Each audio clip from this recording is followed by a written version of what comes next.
नमस्कार. नम्रताच्या मनात खूपच ईश्वरीबद्दल विष कालवलेलं असतं. नम्रता खूपच पेटून उठलेली असते. ती म्हणत असते, प्रत्येक ठिकाणी ह्या ईश्वरीचे लाड, ईश्वरीचं कौतुक. मी काहीही केलं तरी सुद्धा माझं मात्र कौतुकच होत नाही. बाकी कोणाकडूनही मला अपेक्षा नाही, पण माझा नवरा सुद्धा त्या ईश्वरीचंच कौतुक करतो. काय करावं तेच मला समजत नाहीये. तेवढ्यात मात्र ईश्वरी तिथे आलेली असते आणि ईश्वरी बोलते, नमुताई, नमुताई काय झालं? नमुताई, मला कळतंय तुझ्या मनात काहीतरी चालू आहे. तेवढ्यात मात्र नम्रता बोलते, गप्प बस ईश्वरी, मला तुझ्याशी काही एक बोलायचं नाही. तेव्हा मात्र ईश्वरी बोलते, नमुताई अगं काय झालंय? तू कसला एवढा विचार करतेस? तेव्हा लगेच नम्रता बोलते, गप्प बस. अगं तुझ्यामुळे हे सर्व घडतंय. तू जबाबदार आहेस या सर्व गोष्टींना. तेव्हा मात्र मोठ्याने ईश्वरी बोलते, काय? मी जबाबदार?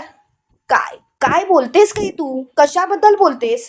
तेव्हा मात्र नम्रता बोलते, सगळं काही तुलाच मिरवायचं आहे ना या घरात. सगळं काही तुलाच पाहिजे म्हणून तर तू असं वागतेस. तेव्हा मात्र मोठ्याने ईश्वरी बोलते, बस कर नम्रता ताई. आजपर्यंत मी कधीच स्वतःचा विचारच केला नाही. प्रत्येक वेळेला तुझ्या बाजूने ठामपणे उभं राहिली, पण आता मात्र नाही. आता मात्र खरंच तू चुकीचं वागतेस. तेव्हा मात्र नम्रता बोलते, इशू, प्रत्येक वेळेला मी सुद्धा तुझ्या पाठीशी उभं राहिले, पण तू मात्र माझा विश्वासघात केलास. तेव्हा मात्र ईश्वरी बोलते, मी तुझा विश्वासघात केला? अगं जरा तरी विचार कर, मी काय चुकीचं वागले तुझ्याशी? तेव्हा मात्र नम्रताला खूपच राग आलेला असतो. तर इकडे अर्णव ईश्वरीला म्हणत असतो, ईश्वरी अगं काय झालं? मिस इंदोर, तुझ्या मनात काहीतरी चालू आहे एवढं मात्र नक्की? तेव्हा मात्र ईश्वरी बोलते, नम्रता ताईचा स्वभाव खूपच बदललाय. तिच्या मनात माझ्याविषयी खूपच राग आहे. काय करू मी, मलाच कळत नाहीये. तेव्हा मात्र अर्णव बोलतो, काय? नम्रताच्या मनात तुझ्याविषयी राग? नाही नाही, तुझा काहीतरी गैरसमज झाला असेल. तेव्हा मात्र ईश्वरी बोलते, माझा माझा काही एक गैरसमज झालेला नाही. आणि खरं सांगू का, माझा गैरसमज होण्याचा प्रश्नच उद्भवत नाही, कारण सगळं काही मला अगदी नीट कळून चुकलंय. तेव्हा मात्र अर्णव तिच्याकडे बघतच राहतो. काय बोलावं तेच कळत नसतं. त्याच वेळेला लगेच अर्णव मोठ्याने बोलतो, ईश्वरी तू काळजी करू नकोस. नम्रताच्या मनात नक्की काय चालू आहे याचा विचार मी नक्कीच करेन. इकडे आपल्याला असं पाहायला मिळतं, वल्लरीने हे सर्व ऐकलेलं असतं. त्यावेळेला वल्लरी बोलते, ही नम्रता तर आपल्या अगदी फायद्याची आहे ह्या ईश्वरीला या घराबाहेर काढण्यासाठी. कारण उगाचच नको तिथे कोणतीही रिस्क घेण्याची गरज नाही. आणि लगेच वल्लरी नम्रता जवळ गेलेली असते आणि नम्रताला बोलते, नम्रता, मला कळतंय मी तुला सून म्हणून स्वीकारलं नाही म्हणून तुला खूपच राग आलाय. तेव्हा लगेच नम्रता बोलते, जाऊ देत ना, माझी काहीच हरकत नाही. आणि खरं सांगू का, तुम्ही मला सून म्हणून का स्वीकाराल? तुम्ही जे काही वागताय ना ते तुमच्या पद्धतीने योग्यच आहे. पण आता मात्र खरंच बस. मी तुमचं मन जिंकण्याचा नक्की प्रयत्न करेन, पण काहीही झालं तरी सुद्धा मी तुमचं मन जिंकू शकत नाही एवढं मात्र नक्की. तेव्हा मात्र वल्लरी बोलते, नाही नाही, अगं मी तुझ्यावरती चिडले होते, तुझ्यावरती रागवले होते म्हणून मी असं वागत होते. पण खरं सांगू का नम्रता, तू अगदी योग्य आहेस. तू अगदी माझी सून बनण्याच्या योग्यतेची आहेस.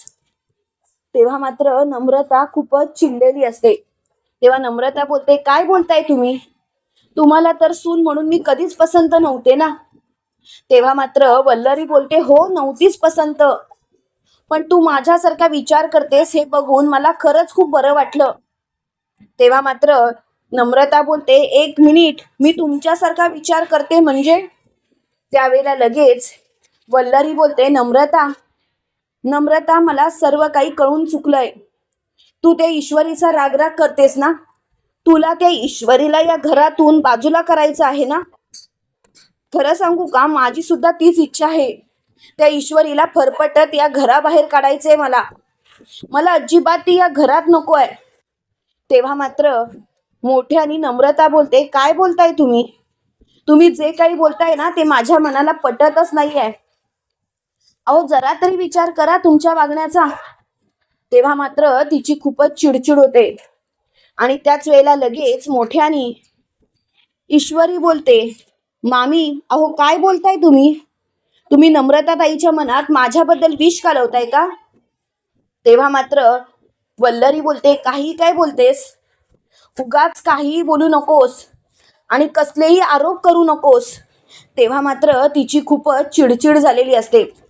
त्याच वेळेला लगेच नम्रता बोलते, एक एक मिनिट, ईश्वरीबद्दल माझ्या मनात नक्कीच राग आहे, पण एक गोष्ट मात्र कळून चुकली आहे मला.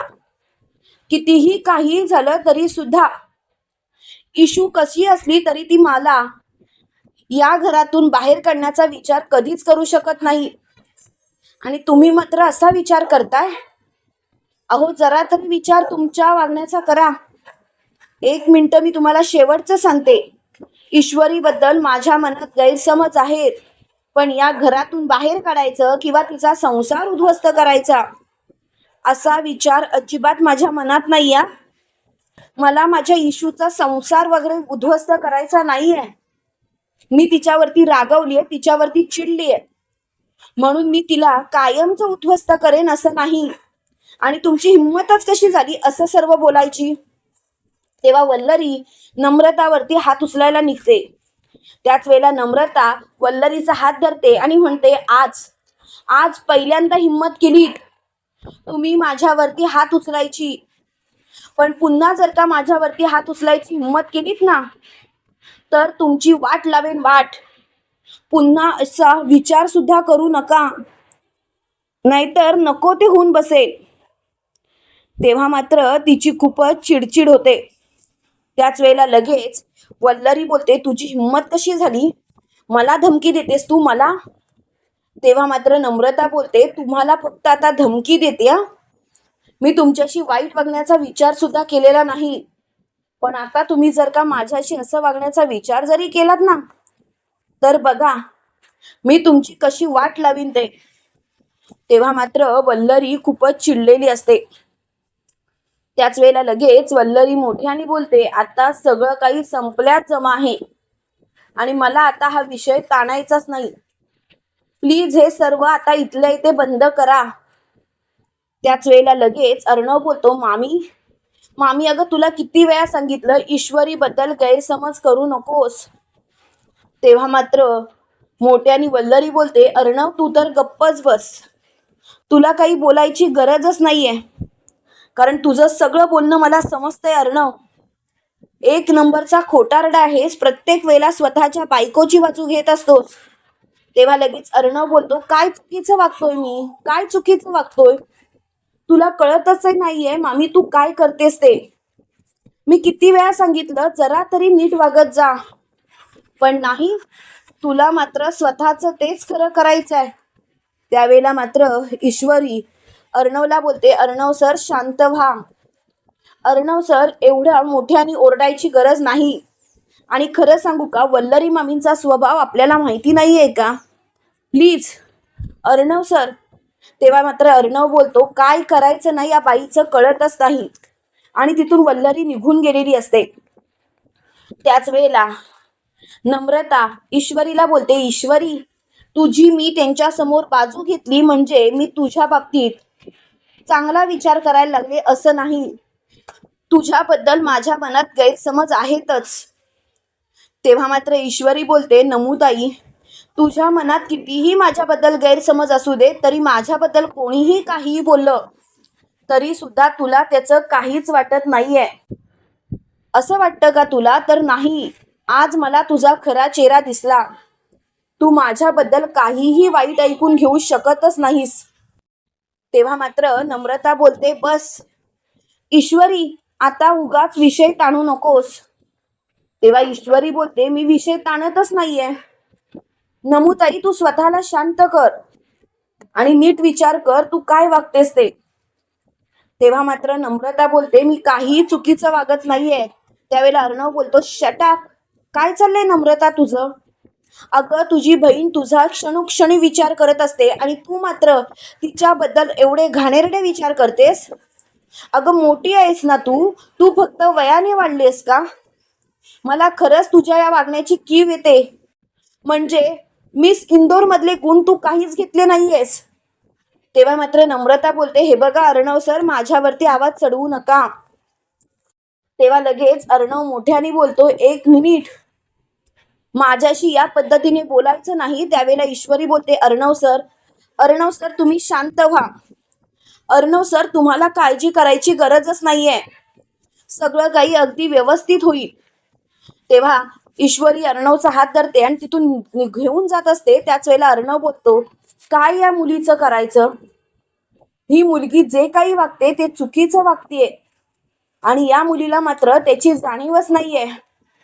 पण आता मात्र खरंच बस. प्रत्येक वेळेला जर का याच मुलीच्या वागण्याचा आपण विचार केला आणि जर का ही मुलगी योग्य वागत असती तर ठीक होतं. पण आता मात्र मला या मुलीच्या वागण्याचा विचार करायचाच नाही. आणि तो चिडून तिथून निघून गेलेला असतो. इकडे आपल्याला असं पाहायला मिळतं, वल्लरी खूप रागवलेली असते. ती म्हणत असते, त्या नम्रताची एवढी हिंमत. त्याच वेळेला तिथे अविनाश मामा आलेले असतात. अविनाश मामा वल्लरीला बोलतात, वल्लरी काय झालं? त्यावेळेला वल्लरी बोलते, काही नाही. तुम्हाला काय करायचंय? त्या मुलीला तुमच्या लेकाने माझ्या डोक्यावर आणून बसवलंय ना. माझी काही किंमतच नाहीये ना या घरात. जो येतो स्वतःच्या मनाला वाटेल तसं वागतो. त्या ईश्वरीने सुद्धा त्या रमाकांतला या घरात आणून ठेवलंय. तेव्हा मात्र मोठ्याने अविनाश मामा बोलतात, बस झाला. रमाकांत भाऊजींविषयी तुला बोलायची गरज नाही. आणि तू विसरतेस का, हे घर अर्णवचं आहे. आपण इथे आश्रित म्हणून आहोत. तेव्हा लगेच वल्लरी बोलते, हे तुमचं वागणं बंद करा. कोण आश्रित म्हणून? आपण. उलट आश्रित म्हणून जर का कोणी असतील ना तर ती दोघं आहेत, आपण नाही. तेव्हा मात्र अविनाश मामा बोलतो, बस वल्लरी, मी खूप सहन केलं आज, पण आता नाही वल्लरी. आता मात्र तुझं हे वागणं बंद कर, नाहीतर नको ते घडेल. तेव्हा मात्र वल्लरी बोलते, प्रत्येक वेळेला तुम्ही माझाच विश्वासघात करता. नको नको ते बोलता, पण आता नाही. आता मात्र मला या गोष्टीचा विचारच करायचा नाहीये. प्लीज हे सर्व थांबवा. वल्लरीची खूपच चिडचिड झालेली असते. त्याच वेळेला लगेच अर्णव मोठ्याने बोलतो, मामी, खरं सांगायचं तर चुकी तुझी होती. तिथे जाऊन त्या मुलीची बाजू घ्यायची गरजच काय होती? तेव्हा मात्र वल्लरी बोलते, अर्णव तू जरा गप्प बशील, काही काही गोष्टी तुला माहिती नाहीयेत.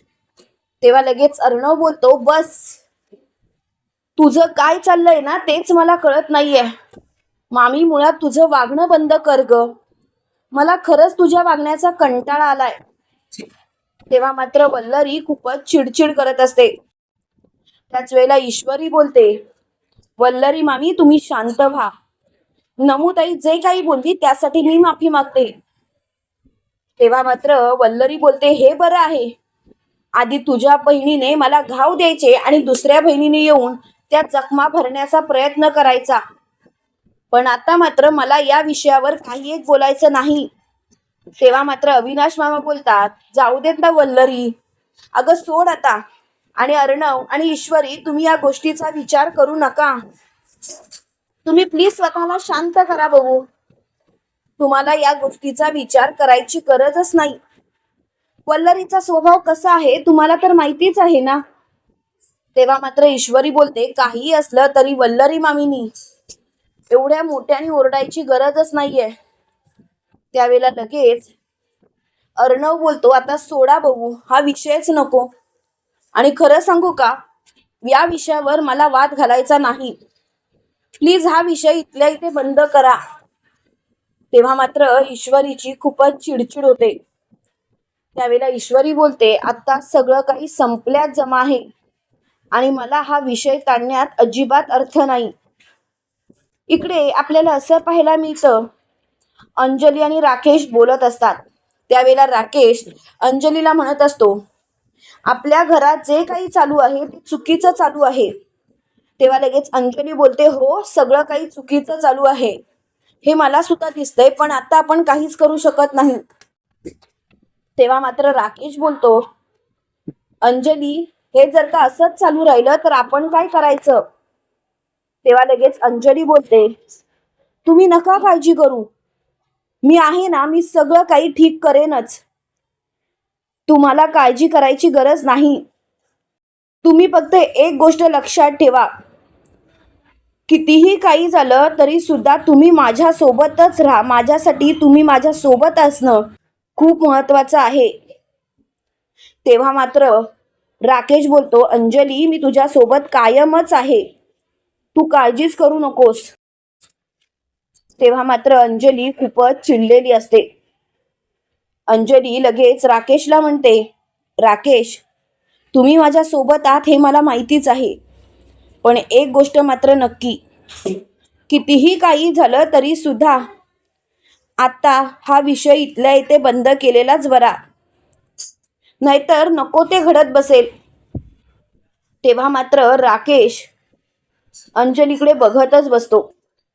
तर इकडे आपल्याला असं पाहायला मिळतं की कितीही काही झालं तरी सुद्धा काहीही ठेवलेलं आता मला शक्य होणार नाही. तेवढ्यात तिथे ईश्वरी येते आणि ईश्वरी बोलते, अंजली ताई, अंजली ताई, प्लीज प्लीज काहीही करा, पण लवकरात लवकर खाली चला आणि आकाश सरांना समजवा. तेव्हा अंजली बोलते, काय झालंय? तेव्हा लगेच ईश्वरी बोलते, अंजली ताई, प्लीज चला ना. तेव्हा अंजली बोलते, काय झालंय काय माहिती ईश्वरी, तू असं बोलायला लागलीस ना की भीती वाटते मला. तेव्हा लगेच ईश्वरी अंजलीला घेऊन खाली गेलेली असते. आकाश नम्रता जवळ मोठमोठ्याने भांडत असतो. त्यावेळेला अंजली बोलते, आकाश थांब, काय करतोयस तू हे? अरे तू स्वतःच्याच मर्जीने लग्न केलंस ना आणि एवढ्या मोठमोठ्याने ओरडतोयस, प्लीज शांत हो ना. तेव्हा लगेच आकाश बोलतो, मला तर कळतच नाहीये की काय करावं ते, किती समजवायचं, प्रत्येक वेळेला हिच्याच बाजूने मी बोलायचं का? तुम्हाला काय वाटतं मित्रांनो, नम्रताचा खरा चेहरा अर्णव समोर येईल का? आणि अर्णव नम्रताला चांगलाच धडा शिकवेल का? कमेंट करून नक्की कळवा. आणि असेच मालिकेंचे नवनवीन अपडेट पाहण्यासाठी व्हिडिओला लाईक आणि चॅनलला सबस्क्राईब करायला विसरू नका. थँक्यू.